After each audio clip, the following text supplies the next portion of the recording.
everyone. Welcome to another episode of the Adam and Chris Show. I'm St. Adam. And I'm Chris Malice. And Chris, we find ourselves in a time where Disney likes to do live-action remakes of animated classics that they had from even 10 years ago. Yep. 20 years ago. We've seen it with Aladdin. We've seen it with The Lion King, the most recent examples. You know, they've done Dumbo, Cinderella, and so on and so forth. But there's some that I think that they really should dig into and do. Like the Black Cauldron? The Black Cauldron would be one. I mean, especially if a movie didn't do well when it first came out, then I could see more of a wanting to redo it to fix any problems you may have. There is a property that I remember hearing back in 2015 might get a live action, remake, but I haven't heard anything from it since. So I thought we could talk about that today. Oh, right. That would be a certain segment of the film Fantasia. Great film. Called Night on Bald Mountain. So do a live action version of that? Yeah. I'll take it. Sold. Sold? Take my money, motherfucker. Now, if you don't remember, Night on Bald Mountain dealt with, it was probably Disney's darkest animation at the time. Yep. With the, it shows the mountain peak comes alive at night, becomes this giant demon. Named? Chernobog. Russian demon, I believe, based on the history that we looked into. And he comes to life at the top of the mountain at night, and he starts summoning the souls of the dead and summons creatures from the underworld and has them dance and tosses them into fire, destroys them, only to resurrect them again. And this just continues until... So basically playing God. Yeah, until the morning light, or the heavenly light, comes and chases him and all his minions back to the underworld.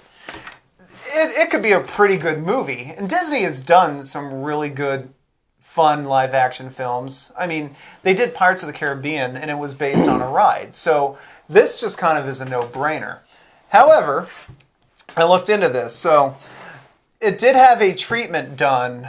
I'm not exactly sure when. An early treatment, not even a full script, by Matt Sazama and Burke Sharpless. Who the hell are they? Well, and this isn't the good part.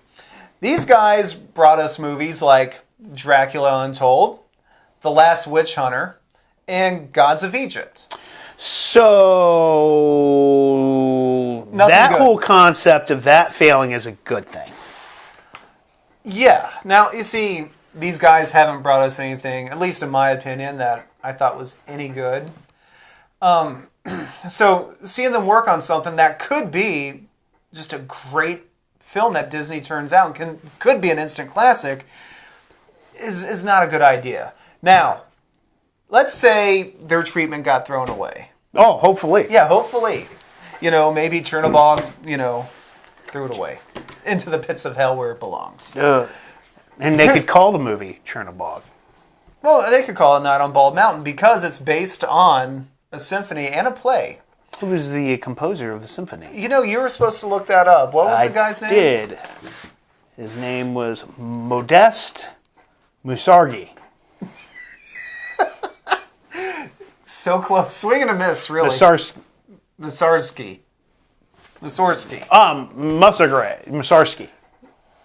Or as you call him, that modest motherfucker. All right.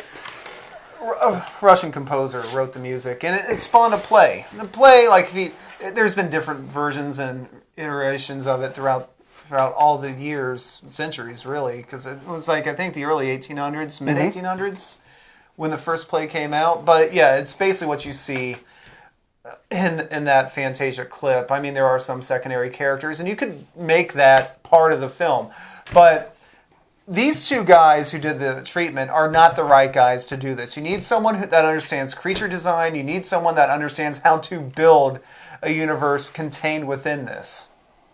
And I can think of no other director or writer better to do it than Guillermo del Toro. Absolutely. Chris, remind the people out there what Guillermo has done. Pan's Labyrinth, that's all you need. Pan's Labyrinth. He has a bunch of other good movies. That's the only one you need. There's that. There were the first Shape of Water. The first two Hellboy movies with Ron Perlman.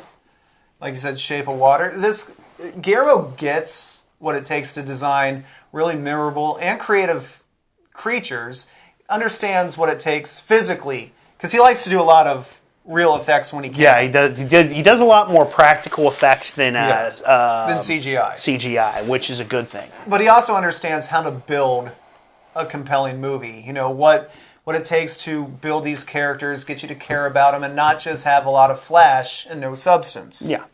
So I think if Disney's smart, they would get Guillermo del Toro to just throw away this old treatment, have him do a treatment, have him do character design, say this is where I want to go with it. Give him whatever money he wants, because we know Disney's not hurting for money. Oh, no, they're not. And I can't think of how that would turn out to be a bad thing. Here's the thing. What type of rating would they be going for? How would it be rated now? Well, I mean, the go-to rating for any movie nowadays seems like PG-13. Anything Disney puts out, PG-13. Even if it doesn't need it, I feel like they'll throw something edgy in so we can get that rating, because that's the marketable rating right there. Here's the thing. So both the Conjuring movies are rated R. Yeah. And Annabelle. Well, just everything from the Conjuring verse. And the content is not brutally violent, nor is it really obscene. There's no nudity. There's no...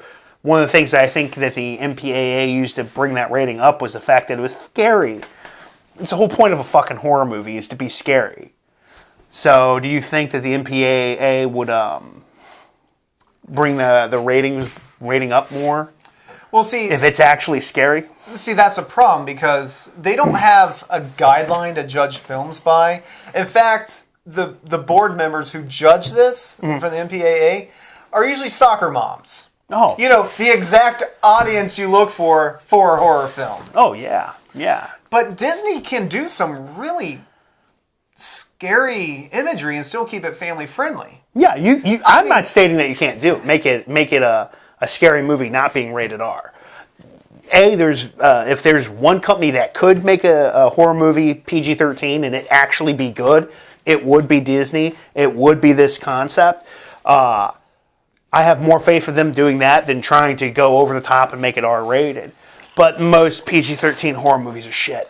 Well, who? Because again, this is based on a symphony. Who do you feel would be the composer they bring in for this particular film? I don't know.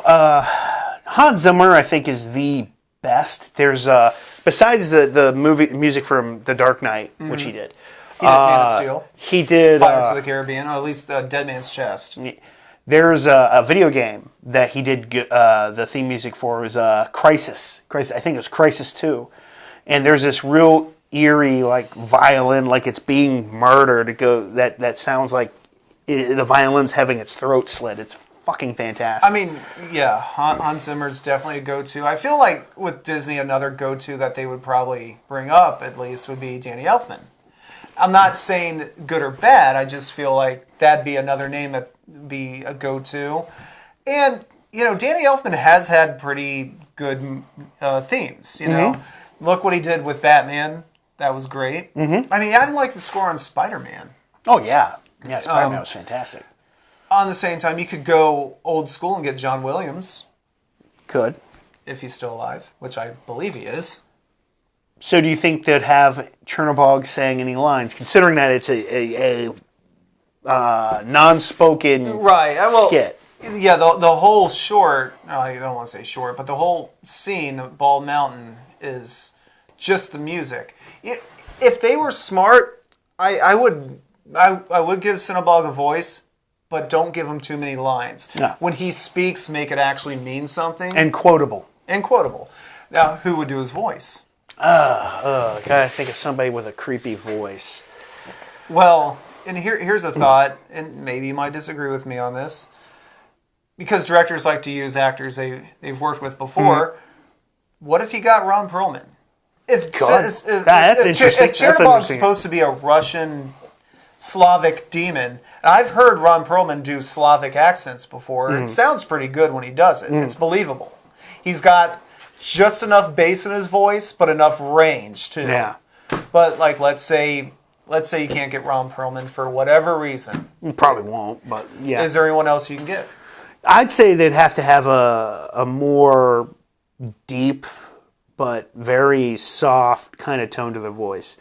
Chernobog shouldn't be chewing the scenery and fucking it like Nick Cage. So Nicolas Cage is out. He's out. Well, it makes sense because he was in their other attempt to do a live action Fantasia, which was the Sorcerer's Apprentice, and Nick Cage was the sorcerer in it. Ooh. I'd never seen it, so I don't know if he chewed the scenery in that, but given his history, He loves the scenery. he chews that scenery. I think you could go with. I've thought that the thing with John Glover's voice is, if you watch him on Smallville playing Lionel Luthor, he's kind of scary. But when you hear his first initial voice, he sounds very friendly. He's like that kind of sinister, kind of friendly voice. I don't see Chernobog being friendly at all. No, because, it's got to be stern. I'm surprised someone you didn't pick. Oh. Tony Todd. Yeah. That guy's voice is just made for anything horror related. Yeah. He's got that roughness to it, but he knows how. He's got enough control over his tone to go soft, but without sounding like it's a softer tone without sounding like a softer character. Mm-hmm. And while we're on the topic of people that have total control over their voice, Kelsey Grammer. Oh yeah. So, how do you stretch that Fantasia? What you could do to a whole movie is you could probably base it in like the 1800s. Maybe have a group of a family coming to that area, and then they're there the night that the mountain opens up and the demon comes out, and then from then on, their village is being invaded by demons and all that type of stuff, and then eventually they're going to have to confront Chernobog.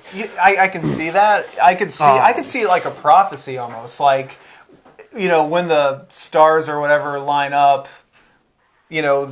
Bald Mountain will open up and evil will be reborn. It almost reminds me of that line from the Death song, Crystal Mountain. Yeah. Inside Crystal Mountain, evil takes its form. Yeah, you could totally do that. There's no way to really beat Chernobog. Just survive the night. Yeah. What you don't do, I feel, is have it be in the present time with a lot of high tech. No. That's just going to be dumb. I just don't think it'd work. There's just too many plot devices there. Right. Why are you not filming him with your cell phone? Or why isn't the military? And we don't want. I don't really want a scene of the military fighting Chernobog and all that. I mean, the short when they did it looked like it was set in an old village in that area. So yeah, keep it in the 1800s. Disney's good at period pieces anyway. Mm-hmm. Yeah, and, a lot of what they built their legacy on, they have the ability to build these sets to scout locations. I think it'd work. Don't make it modern. I think that'd be the worst thing to do. But I don't know. That's just our thoughts on what they should do if they continue to develop this project. And really, being it so short, you can build upon that. There's not like. You can take liberties with certain things, and look at the plays too. Like the nipples on the demon, the the harpies. The harpies. Yeah, that was Disney put nipples in there, and I think parents are like, "Oh my gosh, my kids are now aware that women have nipples." Oh no! Oh no! If that's the worst thing Disney put in an animated short, there has been worse things. Right. So. There you go. There's what we feel about The Night on Bald Mountain. I think it'd be a great film if done right. It certainly does lend itself to a lot of creativity and can give you a whole lot to work with. If you have any ideas of what they should do, anyone that you feel they should contact to make this, let us know in the comments section below. I know we usually tell you to check things out. Something to recommend, to check out. I recommend just going back and watching Night on Bald Mountain. There's clips of it on YouTube, and the animation. You can watch Fantasia or Fantasia 2000, either one of those movies. Well, particular Night on Bald Mountain, I was just going to say the animation is so well done. Being, at this point, was it 50-something years old, 60-something years old, still holds up. I noticed, like, when they saw the souls coming out of the graveyard, I think they actually put like photos of actual people's faces over the heads in some of them. Ooh. So I mean, it added an extra level of creepy, and they don't. There's some designs that are so simple. I think they work better than being overly detailed. Now Chernobog's very detailed, and that works because he is the one. You know, he's a master of this thing. Hell. Yeah, he is the MC, as the kids like to say. I don't know any kids that like to say that, actually. But yeah, I recommend checking that out. I think the animation still holds up. And I noticed something, because we watched it, or at least I did, minutes before we started filming this. Mm-hmm. I think the opening to the first Night of the Demons was taken on that. Yeah. It seems like there's a lot of similarities there. So it's definitely a pop culture reference. And of course, as Chris's brother Kane told us, it's a level in Kingdom Hearts. Yep. I'm going to recommend the black metal band 1349, because if we're talking about music that sounds like it came out of hell, why not 1349? And maybe they could score the movie. Oh, soccer moms be pissed. Well, everything pisses off soccer moms. So there you go. There's our thoughts. Again, like I said, if you feel that we left something out, or maybe you have some suggestions, just let us know in the comment section below. Be sure to like and subscribe to this video. Follow us on all the social media pages, Facebook, Twitter.